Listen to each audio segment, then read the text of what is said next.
In the 11th century, the Middle East was ruled by the iron fist of the great Seljuk Empire. It was a golden age of science and poetry, centered in bustling, wealthy cities like Nishapur and Ray. In this world of intellect, a brilliant and intensely devout young scholar named Hassan-i Sabbah began his search for absolute truth. He embraced Ismailism, a minority Shia sect heavily persecuted by the ruling Sunni authorities of the Seljuks. Legend says that in his youth, Hassan made a blood pact with two other brilliant students, promising that whoever found success would help the others. One of them, Nizam al-Mulk, rose to become the most powerful man in the empire, the Grand Vizier of the Seljuks. The second, Omar Khayyam, chose the peaceful path of astronomy, mathematics, and poetry, seeking truth in the stars. But Hassan chose a different path. He rejected the corrupt world of politics and the quiet life of a scholar. Driven into exile for his radical beliefs, Hassan traveled for years, secretly gathering loyal followers across the empire. He realized that to survive the might of the Seljuk army, his movement needed a sanctuary, a fortress where no army could ever reach them. His search for a sanctuary led him to the treacherous, jagged peaks of the Alborz Mountains in northern Persia. There, perched atop a massive, sheer rock pillar, stood the legendary fortress of Alamut, a name meaning the eagle's nest. Surrounded by steep cliffs and deep gorges on all sides, the castle was virtually impregnable to any besieging army. But Alamut was already commanded by a powerful governor, loyal to the great Seljuk Sultan. Hassan had no army, no siege engines, and no wealth. But he possessed a weapon far sharper, endless patience and a brilliant mind. Instead of soldiers, he sent devout missionaries, known as da'is, to infiltrate the surrounding villages disguised as simple travelers. Slowly and secretly, they spread his revolutionary teachings, winning the hearts of the locals and, crucially, the castle's own guards. أيها الحراس انضموا إلينا هنا. By the time Hassan himself smuggled into the fortress disguised as a humble schoolteacher, the psychological war was already won. When the Seljuk governor finally realized the danger, it was too late. He issued orders, but his own garrison refused to draw their swords. Draw your swords! Why do you stand there? Obey me! Without shedding a single drop of blood, Hassan confronted the governor and calmly handed him a promissory note to buy the fortress. Outmaneuvered and utterly defeated from within, the governor had no choice but to pack his gold and peacefully walk out of the impenetrable gates. In the year 1090 AD, Hassan-i Sabbah took the throne of Alamut. He would never leave the mountain again for the rest of his life. From these loyal followers, Hassan selected a few of the most dedicated, creating a specialized force he called the Fidai, meaning the self-sacrificers. Faith and submission to the master of Alamut was the foundation of their lives. Myths grew about a paradise garden filled with drug-induced pleasures, but the reality was a brutal, year-long training in combat, disguise, languages, and infiltration. They mastered the art of vertical ascent, using the treacherous terrain of Alamut as their gym. They practiced penetrating internal target locations with perfect precision, leaving mock operations on the doors of their own master. They learned multiple languages and dialects, mastering the accents of their targets. أنا تاج المرسولية. Su nom mal pedir. Je suis comme Hassan-i. Their commitment was absolute, sealed with a final blood oath that bound their life to the mission. Hassan had created the world's first true specialized ops team. A single operative, armed with patience and a knife, was ready. They were finally ready. They were the original assassin. The great Seljuk Empire could not tolerate a rebel state within its borders. They mobilized a massive army to crush Alamut. Thousands of heavily armed Seljuk soldiers marched into the valleys, laying a brutal siege to the impenetrable mountain fortress. Hassan knew his small followers could not win an open battle. He devised a terrifying new strategy: asymmetric warfare. Why sacrifice thousands of innocent men on a bloody battlefield when you can end a war by eliminating a single leader? His first major target was the most powerful man in the empire, the Grand Vizier himself, Nizam al-Mulk. In the year 1092, a lone assassin disguised himself as a wandering Sufi mystic, slowly approaching the vizier's royal litter. With lightning speed, the hidden blade was drawn. The great vizier was struck down, sending shockwaves across the Islamic world. Commander is gone! The siege is over!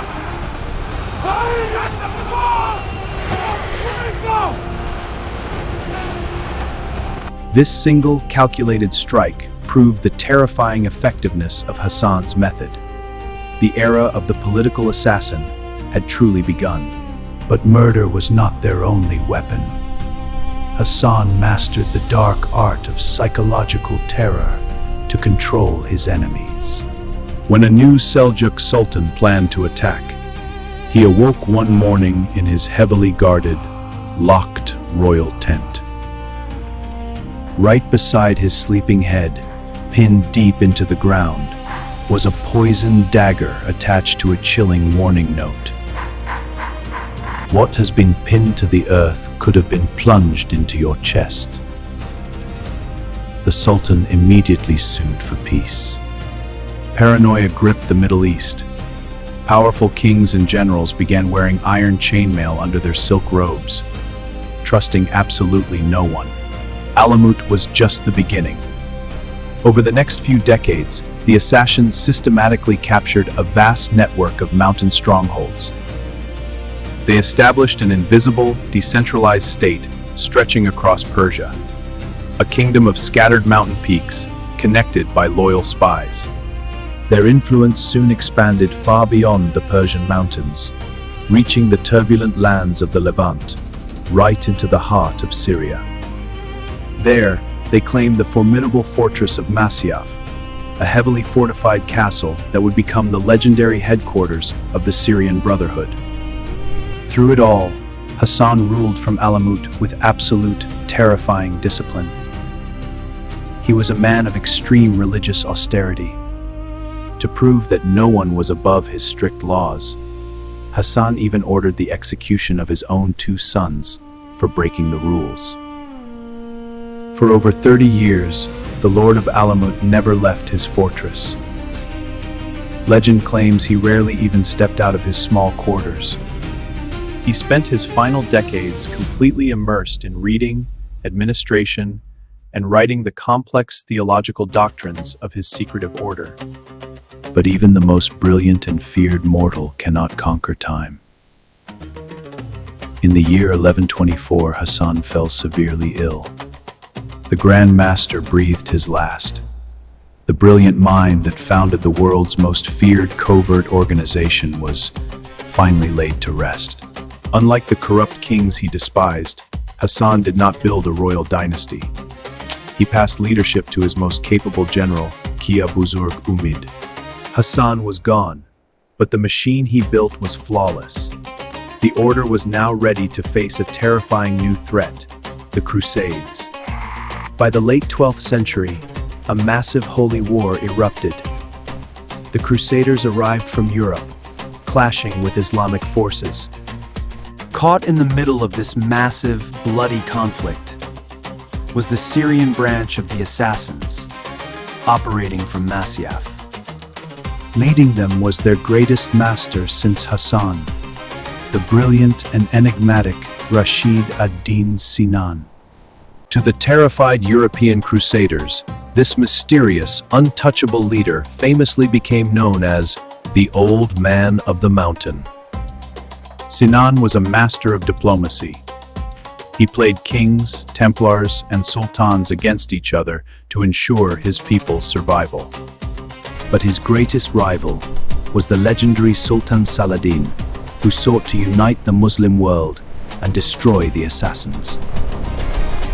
In 1176, Saladin's massive army marched on Masyaf, determined to wipe out the Brotherhood once and for all. Sinan did not panic. He sent his most elite fidai to deliver a message straight to the Sultan's heavily guarded tent. Legend says Saladin awoke to find a poisoned dagger pinned to a hot scone, right beside his sleeping head. Attached was a chilling note from Sinan. "You are in our grasp. Leave, or the next blade finds your heart." Terrified by their impossible reach, Saladin lifted the siege immediately. He forged a secret truce with the old man of the mountain. The Crusaders also felt their wrath. In 1192, the king of Jerusalem, Conrad of Montferrat, was struck down in the streets. The assassins had disguised themselves as Christian monks for months, patiently waiting for the perfect moment to strike. Even the fearless King Richard the Lionheart was forced to respect the terrifying power that radiated from the Syrian mountains. But in the mid-13th century, an unstoppable storm gathered in the east. The mighty Mongol Empire began its devastating march. Led by the ruthless Hulagu Khan, grandson of Genghis, they had one objective: the total conquest of the Islamic world. The Mongols despised the assassins. They saw their mountain fortresses and secretive, defiant ways as a major threat to their absolute rule. For the first time in history, the assassins faced an enemy that could not be intimidated by a dagger in the dark. The Mongol war machine did not care about politics or fear. If a leader was assassinated, another simply took his place. When the assassins sent envoys to negotiate a truce, the Mongols simply executed them. There would be no mercy, only submission. In 1256, Hulagu Khan brought a massive army of engineers and heavy Chinese catapults right to the gates of Alamut. The legendary Eagle's Nest, the fortress that had withstood every siege for over a century, was finally facing its absolute doom. Flaming rocks and heavy boulders rained down relentlessly on the fortress, shattering the ancient, impregnable stone walls into dust. The last Grand Master, a young and inexperienced ruler named Rukn al-Din, realized that further resistance was absolute suicide. To save his people from total annihilation, he walked out of the impenetrable iron gates and surrendered to the Mongol Khan. But the Mongols were not known for keeping promises. Once the castles were completely disarmed, the mass executions quickly began. Perhaps the greatest tragedy was the burning of Alamut's legendary library. Centuries of science, philosophy, and secret history turned to ash. With their fortresses dismantled and their records destroyed, the sovereign state of the assassins was violently wiped from the map. Though their impregnable fortresses were reduced to rubble, the Nizari Ismaili people were not entirely destroyed. Survivors scattered across the Islamic world, concealing their true identities to escape persecution and living peacefully. But the terrifying legend of the Shadow Warriors had already traveled back to Europe with the returning Crusaders.